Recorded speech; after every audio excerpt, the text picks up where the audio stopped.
someone out there. No one knows his name. No one knows his face. Oh, no. But now, the most terrifying man in the city Officer! Officer! Oh, thank God it's you. carries a badge. Hi everyone, Adam here, and after a couple of weeks off, back doing the Slashback challenge. And this is a challenge created by Joe the Horror Man. I'll leave a link to the original challenge video for those who want to see what it's about. And this week's theme was city slashers. And I decided to go with Maniac Cop. This was released in 1988 and stars Tom Atkins, Bruce Campbell, Lorraine Landon, Richard Roundtree, and Robert Z'Dar. This was written by Larry Cohen and directed by William Lustig. And of course, this being city slashers, this takes place in New York City. And this tells a story of a killer who's dressed up as a cop, who's murdering innocent people.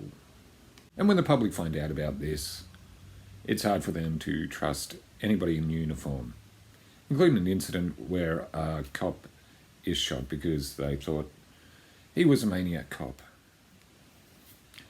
Detective Jack Forrest, played by Bruce Campbell, is made a scapegoat by somebody helping the killer, mainly because he has a similar height and a similar build to the killer, and he's always sneaking off at night.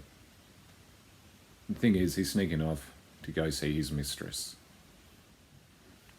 After he's framed, he has no choice but to come forward with his mistress, who is his alibi.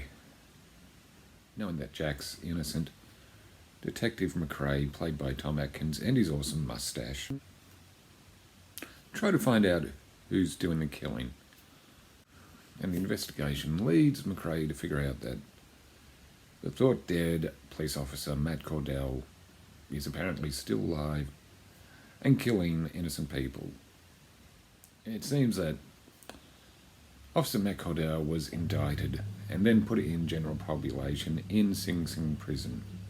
As you'd expect with an arrested police officer, in the general public in a prison it doesn't go too well, with Cordell being brutally attacked to pretty much near death.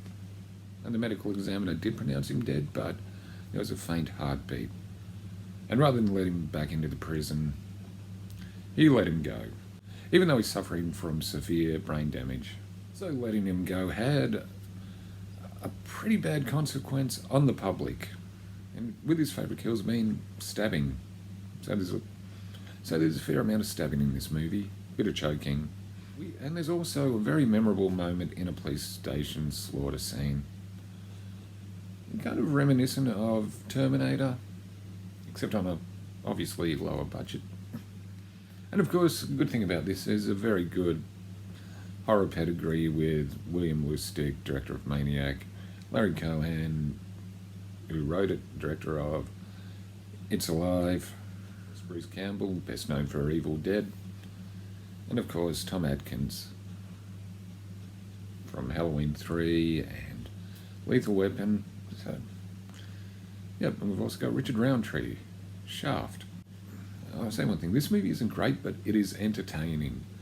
I mean, it was popular enough to get a couple of sequels with the very good Maniac Cop 2 and the just okay Maniac Cop 3.